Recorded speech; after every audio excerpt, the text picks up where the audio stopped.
Bienvenue à quelques minutes avec Dieu. Aujourd'hui, je suis ravi de vous retrouver autour de la parole de Dieu qui est une solution, n'est-ce pas, pour la vie que Dieu nous a donnée. Et aujourd'hui, je voudrais, n'est-ce pas, vous encourager à utiliser votre bouche de la bonne manière. Utilisez votre bouche de la bonne manière. Vous savez, tout ce que nous recevons, déjà dans l'histoire même de la création de l'humanité, nous voyons Dieu parler. Nous entendons, la Bible dit que la parole de Dieu a créé le monde. La Bible dit que Dieu dit et les choses sont arrivées, n'est-ce pas, à l'existence. Et Dieu a créé l'homme à son image, selon sa ressemblance. Ça veut dire que l'homme, n'est-ce pas, est créé à l'image de Dieu. Il ressemble à Dieu et il est créé pour fonctionner comme Dieu sur la terre. En d'autres termes, il est créé, n'est-ce pas, pour créer. L'homme est un créateur. L'homme a été créé comme un créateur. L'homme crée. Mais comment est-ce que l'homme crée?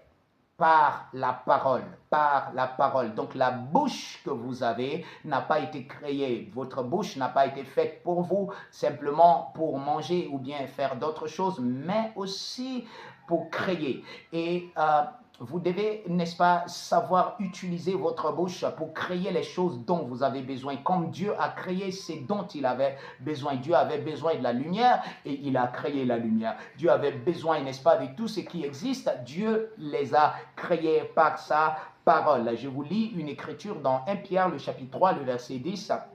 La Bible dit, si quelqu'un en effet veut aimer la vie et voir des jours heureux, qu'il préserve sa langue du mal et ses lèvres des paroles trompeuses.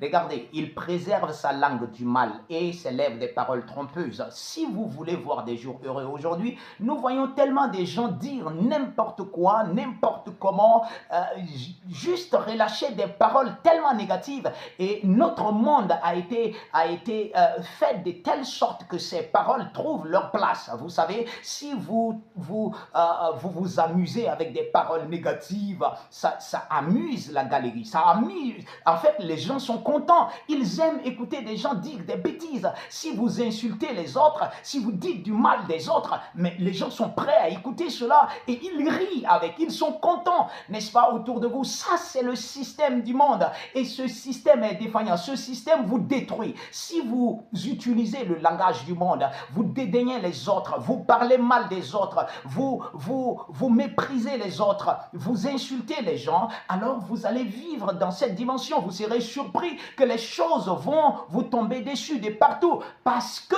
vous avez appelé ces choses à l'existence par vos paroles. Quand vous parlez, ces paroles ne sont pas vides. Il dit, si quelqu'un veut voir des jours heureux, alors qu'il préserve sa langue des paroles trompeuses et des mensonges, vous êtes censé, tout ce que vous dites, n'est-ce pas, est une récolte. Vous récoltez ce que vous dites.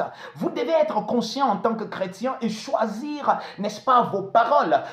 Les paroles qui sortent de votre bouche ne devraient pas être vaines. La Bible nous dit que par tes paroles, tu seras justifié et par tes paroles, tu seras condamné. Et la Bible dit, l'homme, qu'on ne se moque pas de Dieu, c'est qu'un homme aura sémé, il le moissonne aussi. Vous avez sémé dans les paroles, vous allez moissonner. Vous allez certainement moissonner ce que vous avez sémé. Parce que l'homme est un créateur. Donc ce que vous dites, vous allez les avoir. Vous allez avoir la récolte. Et la récolte ne va pas simplement être en parole. Vous voyez, quand vous sémez, vous allez avoir beaucoup plus que les paroles. Vous allez avoir le résultat de vos semences. Sémez les bonnes choses. Utilisez votre bouche pour des bonnes choses. Soyez conscient de ce que vous dites en tant que chrétien. Soyez conscient que ce sont des semences. Soyez conscient que vous allez récolter. C'est que vous parlez à un homme, que vous parlez à la nature, que vous parlez à qui que ce soit, vous allez récolter ce que vous dites. Que Dieu vous bénisse.